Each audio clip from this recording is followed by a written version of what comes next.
পৃথিবীতে কিছু কান্না আছে যেগুলো কেউ শোনে না, কিছু স্বপ্ন আছে যেগুলো জন্ম নেয়ার আগেই ভেঙে যায়, আর কিছু ভালোবাসা আছে যেগুলো চিরকাল অপূর্ণ থেকে যায়। এই গল্পটা ঠিক তেমনি, একটি ছোট্ট প্রাণের হারিয়ে যাওয়া স্বপ্নের গল্প।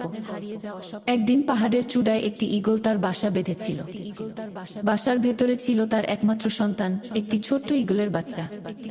মায়ের ডানার নিচে সে নিরাপদে থাকত, আকাশের নীল স্বপ্ন দেখত। কিন্তু একদিন মা খাবারের খোঁজে দূরে চলে গেল।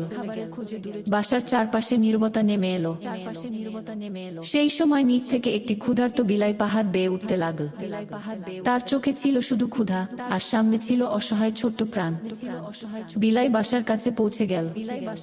ঈগলের বাচ্চা ভয়ে কাঁপতে লাগল, ডানা ঝাপটাতে চেষ্টা করলো, কিন্তু সে তো উঠতে শেখেনি। তার ছোট্ট ডাক পাহাড়ে প্রতিধ্বনিত হলো, কেউ শুনল না। বিলাই তাকে ধরে ফেল। বাচ্চার চোখে তখন শুধু মায়ের মুখ ভেসে উঠছিল। সে যেন মনে মনে বলছিল, মা তুমি কোথায়, আমাকে বাঁচাও। কিন্তু মা ফিরল না।